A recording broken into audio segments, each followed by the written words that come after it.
I'm Steve Jobs. It is 1958. IBM passes up the chance to buy a young fledgling company that has invented a new technology called xerography. 2 years later, Xerox is born, and IBM has been kicking themselves ever since. It is 10 years later, the late 60s. Digital Equipment, DEC, and others invent the mini-computer.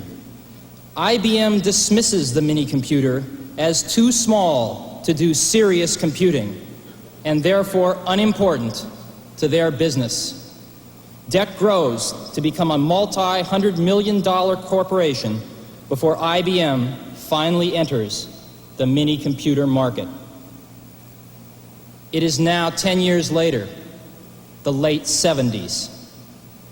In 1977, Apple, a young, fledgling company on the West Coast, invents the Apple II, the first personal computer as we know it today. IBM dismisses the personal computer as too small to do serious computing and unimportant to their business. The early 80s. 81. Apple II has become the world's most popular computer, and Apple has grown to a $300 million company, becoming the fastest growing corporation in American business history. With over 50 competitors vying for a share, IBM enters the personal computer market in November 81 with the IBM PC. 1983. Apple and IBM emerge as the industry's strongest competitors, each selling approximately $1 billion worth of personal computers in 1983. Each will invest greater than $50 million for R&D and another $50 million for television advertising in 1984, totaling almost $250 million combined. The shakeout is in full swing. The first major firm goes bankrupt, with others teetering on the brink.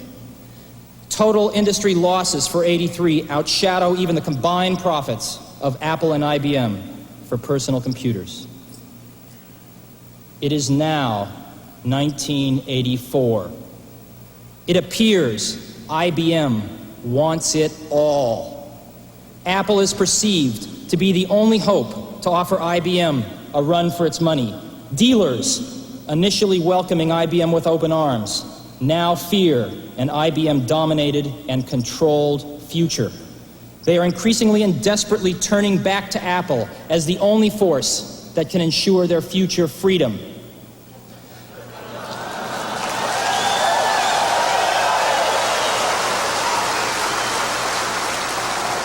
IBM wants it all and is aiming its guns on its last obstacle to industry control, Apple. Will Big Blue dominate the entire computer industry? The entire information age? Was George Orwell right about 1984? For today we celebrate the first glorious anniversary of the Information Purification Directives. We have created, for the first time in all history, a garden of pure ideology, where each worker may bloom, secure from the pests of very contradictory thoughts. Our unification of thoughts is more powerful a weapon than any fleet or army on earth.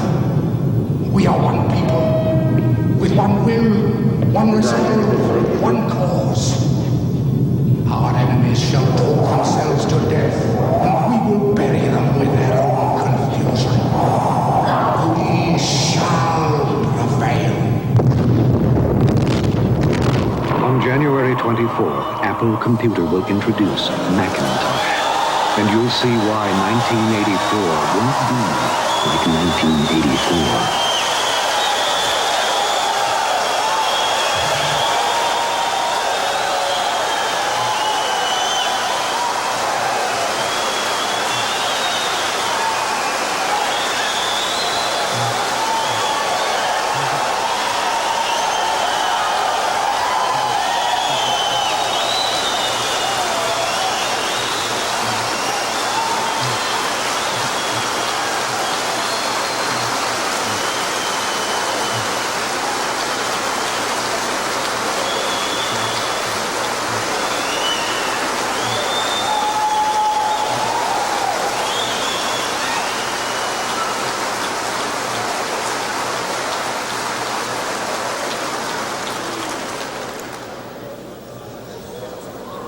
That ad is going to run 1 week before Macintosh is introduced.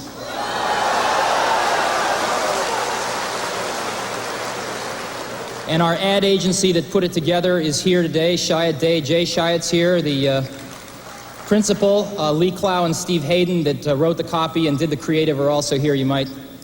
I guess they just heard what you thought.